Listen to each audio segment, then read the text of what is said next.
प्यारे बच्चों, problem number 3 को देखो। देखो ये भी टफ नहीं है भाई, इजी है। मेरे साथ बने रहो, सारे क्वेश्चन सॉल्व करवा दूंगा लिटरली। बस बने रहो यार। आप वीडियो को लाइक करें, चैनल को सब्सक्राइब कर लें। क्वेश्चन आपसे कह रहा है if third and ninth term of AP are 4 and minus के 8। अच्छा, आपको पता है 4 कौन सी टर्म है? ये थर्ड है। और नाइन्थ कौन सी है? ये है आपकी नाइन्थ टर्म की वैल्यू माइनस का 8 दे रखी है, ये दे रखा है। तो आपसे कह रहा है which term of AP is 0। कौन सी टर्म एपी की 0 होगी? तो चलो सॉल्व करके देखते हैं। आपसे कह रखा है कि थर्ड टर्म जिसको A3 कहते हो, इसकी वैल्यू होती है a + 2d, जो कि आपको गिवन है 4। ये थर्ड टर्म की वैल्यू है। ऐसे ही आपसे नाइन्थ टर्म कह रहा है, तो नाइन्थ टर्म होता है a + के 8d। देखो नवीं टर्म पे आप तभी पहुंचोगे जब आप 8 बार पहली वाली टर्म में कॉमन डिफरेंस ऐड कर दोगे। तो ये वैल्यू आपको दे रखी है -8, ठीक है।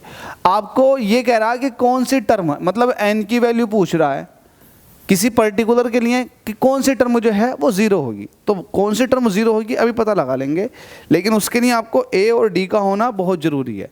इन दोनों को सॉल्व कर लेते हैं। जब आप सॉल्व करोगे अकॉर्डिंग टू क्वेश्चन, जब इसको सॉल्व करोगे, सॉल्व करने पर सब्ट्रैक्ट कर लो। सब्ट्रैक्ट करोगे तो ये माइनस हो जाएगा, ये भी माइनस हो जाएगा, माइनस माइनस प्लस हो जाएगा, तो a से a कट गया। 2 में से माइनस के 8d निकालोगे तो माइनस के 6d बचेगा। 8 4 12 होते हैं, 6 से काटोगे 6 दूनी 12, तो d की वैल्यू आ चुकी है -2। d आपके पास -2 है। d यहाँ पुट कर दोगे तो आपके पास मिल जाएगा, देखो a + 2, d की वैल्यू कितनी है? -2 = 4। तो a - 4 = हो जाएगा 4 और a = हो जाएगा 8। तो आपके पास a की वैल्यू भी आ गई और d की वैल्यू भी आ गई। अब आपसे पूछा कौन से नंबर की टर्म 0 होगी, तो आपके पास a और d बहुत ज़रूरी था निकालना किसी भी नंबर की टर्म के लिए। तो आप कहोगे लाइट से वो nth नंबर की टर्म है जिसकी वैल्यू क्या है? 0 है।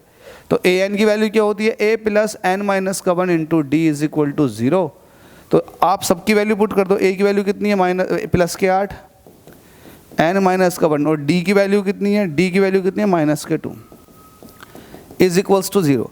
अब आपको पता 8 ये है, ये टर्म उधर जाएगा, प्लस का हो जाएगा 2, n - 1। 2 से काटोगे 8 को, 2 चौके 8, 4 = आ जाएगा n - 1, माइनस का 1 इधर आकर प्लस का 1, तो n = हो जाएगा 5। तो आपसे ये पूछा कौन से नंबर के टर्म की वैल्यू 0 हो जाएगी, तो वो हो 5th टर्म, ठीक है। ये एक मेथड है, आपको ऐसे ही करना सॉल्व।